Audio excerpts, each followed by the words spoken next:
dari Universitas Palangkaraya, Fakultas Ilmu Sosial dan Ilmu Politik, jurusan Ilmu Pemerintahan. Perkenalkan, saya Samuel Putra Budi Desa, Ketua Kelompok. Dan izin Bapak perkenalkan nama dan jabatan. Silakan Pak. Nama saya Suradi, jabatan saya Kepala Desa Tumbang Terusan. Dan nama saya Sahdiat, jabatan saya di desa Sekretaris Besar Terusan. Maksud dan tujuan kami hadir di sini yaitu untuk memenuhi tugas mata kuliah kami, yaitu studi konstitusi. Tema yang diberikan oleh Bapak dosen kami, analisis hubungan lembaga pemerintahan di desa. Untuk soal pertama, Pak, kepala desa sebagai yang dimana maksud pada ayat 1 bertugas menyelenggarakan pemerintahan desa, melaksanakan pembangunan desa, pembinaan kemasyarakatan dan pemberdayaan masyarakat desa. Apakah pembangunan dan pemberdayaan desa itu sudah berjalan secara struktur? Memang sudah berjalan sesuai dengan struktur. Di pembangunan desa ini anggaran itu terus ada dari kabupaten. Apakah itu diawasi langsung oleh kecamatan sejauh ini? Untuk anggaran dana desa, kalau di setiap desa di Kabupaten Katingan umumnya khususnya di Tumbang Terusan itu sudah dianggarkan dan diawasi sesuai dengan peraturan dan perundang-undangan yang setiap tahunnya kita diberikan aturan itu. Jadi pertanyaan kedua, yaitu tentang pembangunan desa. Apakah desa ini kedepannya ada ingin membangun bangunan atau renovasi, begitu Pak? Ke 2023 itu sudah kita RKP sudah ada. Mungkin yang akan kita bangun di 2023 itu sesuai dengan prioritas yang dari visi dan misi kepala desa kita dan juga keinginan masyarakat di desa Tumbang Terusan. Itu kita mau membangun gedung olahraga. Membangun gedung olahraga? Iya, rencananya bangun gedung olahraga dan menyediakan 1 unit ambulan untuk desa. Dan ini ada pertanyaan ketiga nih Pak, apakah otonomi di desa ini sudah berjalan secara relevan? Pengaturan di rumah tangga ini sudah bagus alurnya, kayak sudah terstruktur, kayak program pertama ini sudah dilaksanakan dengan baik, selanjutnya tahap kedua apakah sudah seperti itu Pak? Untuk di rumah tangga desa sendiri, kalau untuk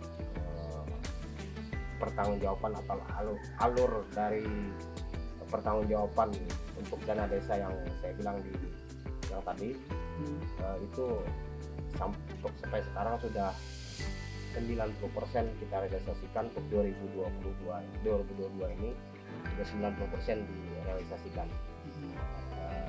dari tahap 1 sampai ke tahap 2. Itu dari bulan Januari sampai dengan bulan Juli untuk tahap 2. Di sini kan ada pertanyaan, kepala desa itu melaksanakan tugas sebagaimana dalam pasal 7 ayat 2, kepala desa berwenang memimpin, mengangkat, memegang, menetapkan, membina, mengembangkan, melaksanakan dan mengkoordinasikan sebagaimana itu sudah tertera sebagai tugas. Apakah itu selalu diberikan pengawasan? Ada program, misalkan ada webinar atau seminar di sini tentang penyuluhan Dan untuk pelatihan kapasitas studi tentang kader posyandu dan sebagainya. Oh iya. Yang berkaitan dengan stunting dan lain sebagainya. Oke. Dan untuk kepala desa sendiri kita tambahkan, untuk kepala desa sendiri biasanya itu setiap tahun ada rapat koordinasi setiap kades di kabupaten. Selamat sore Pak, perkenalkan nama saya Cynthia. Di sini saya akan bertanya, yaitu bagaimana fungsi dari kecamatan bagi pemerintahan desa? Fungsi dari pemerintahan kecamatan yaitu untuk melakukan pengawasan dan pembinaan. Pertanyaan saya kedua Pak, bagaimana hubungan Pemdes dan kecamatan dalam pengisian jabatan? Untuk pengisian jabatan di pemerintahan desa itu dilakukan oleh pemilihan dilakukan oleh kepala desa yang nantinya yang terpilih itu diberitahukan ke kecamatan dan diberikan rekomendasi oleh camat itu sendiri. Pertanyaan ketiganya Pak, yaitu pada tugas dan wewenang jabatan pemerintah desa, apakah sudah berjalan sesuai program kerja yang sudah direncanakan? Iya, program kerja sudah sesuai dengan yang direncanakan dan program kerja itu sudah diatur sesuai dengan perundang-undangan yang pastinya diatur oleh pemerintah daerah dan dilakukan dengan supaya mencapai target dari apa yang diinginkan. Ya, terima kasih Pak untuk waktu dan kesempatannya. Sekian, terima kasih Pak.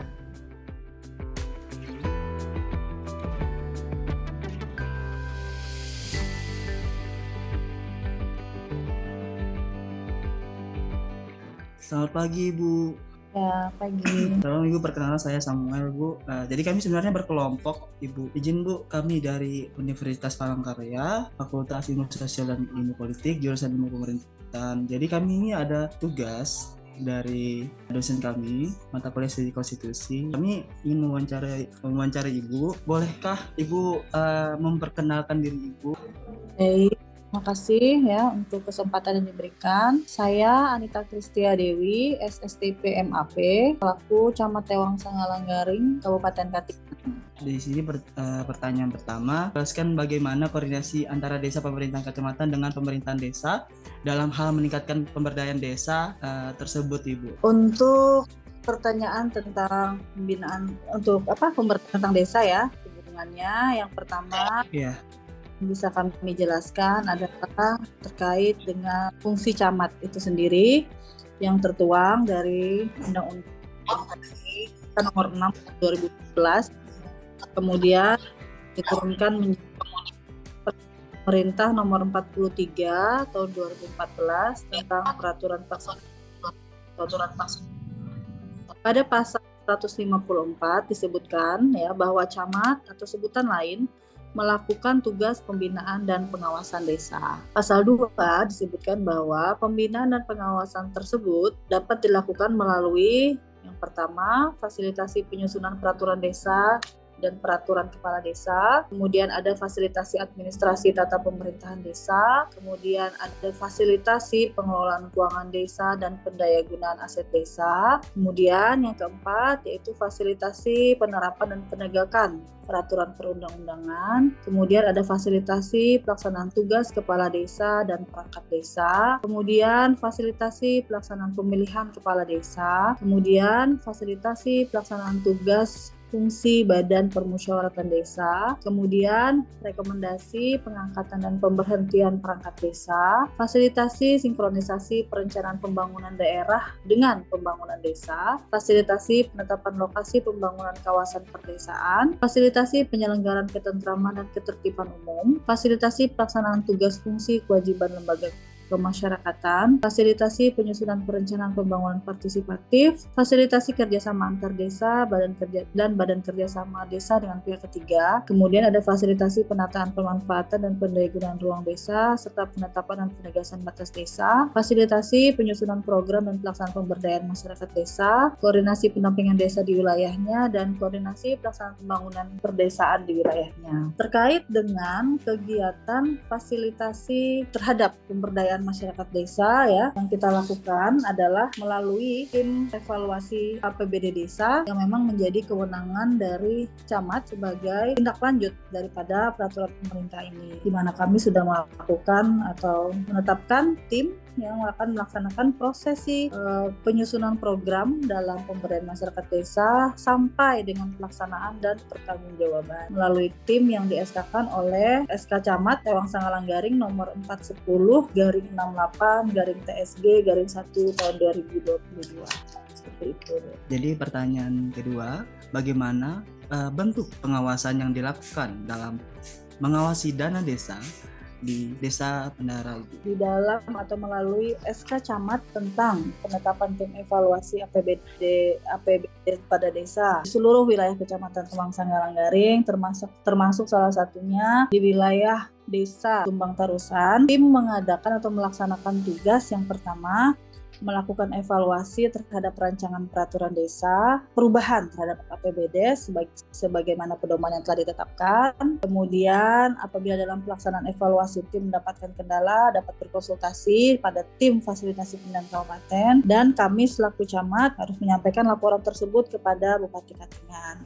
Kedua, tugasnya yaitu sebagai evaluasi pengelolaan keuangan desa dan aset desa dan evaluasi dokumen pertanggungjawaban APBD. Pelaksanaan pengawasan terhadap desa berdasarkan SK ini kami jabarkan kembali melalui kegiatan-kegiatan. Yang pasti yang pertama adalah pelaksanaan evaluasi terhadap dokumen perencanaan. Kemudian pada saat pelaksanaan dan pertanggungjawaban juga kami laksanakan monitoring dan evaluasi. Monitoring dan evaluasi ini kami laksanakan dengan cara langsung berkunjung ke desa sasaran, kemudian juga desa beberapa kali kami undang untuk bisa melaksanakan paparan langsung di hadapan tim terkait dengan pelaksanaan kegiatan yang sudah mereka laksanakan, seperti itu.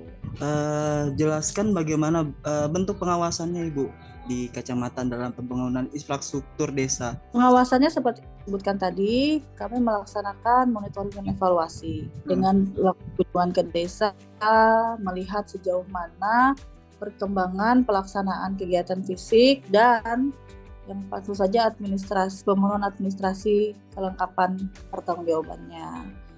Kemudian dari sisi yang lain, desa juga kami mintakan laporan secara tertulis sejauh mana mereka sudah melaksanakan pelaksanaan kegiatan fisik di lapangan secara berkala. Dan pada pelaksanaannya, apabila memang ada kendala, kami membuka ruang konsultasi, termasuk juga menjadi fasilitator apabila desa mengalami kendala serta permasalahan terhadap instansi teknis yang ada di kabupaten. Jadi pertanyaan terakhir, apakah adanya kekosongan jabatan di desa pada pemerintahan kecamatan saat sudahnya terpilih pemerintah yang ada di kecamatan tersebut? Belum ada. Jadi semua terisi sesuai dengan informasi yang telah. Baik Ibu, tadi sedikit ingin menyangga sedikit tadi kan kata Ibu di kecamatan tersebut selalu melakukan pengawasan, dan saya mau nanya apakah kecamatan itu ada ikut membantu dalam pembangunan infrastruktur desa? Kan kata Bapak kemarin Kepala Desa ingin membangun gedung olahraga atau tempat olahraga kemarin.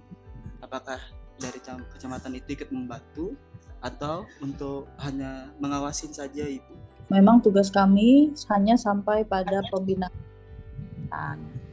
Artinya desa selaku daerah otonomi yang diberikan kepada desa, ya, murni yang diberikan kepada desa, mereka berhak sesuai kewenangannya untuk melaksanakan kegiatan yang bersumber dari pendapatan desa atau dana desa atau alokasi dana desa yang memang menjadi bagian dari tugas mereka, sehingga fungsi pelaksanaan itu ada di desa. Kami hanya sampai pada pembinaan dan pengawasan terhadap pelaksanaan kegiatan di desa, seperti itu.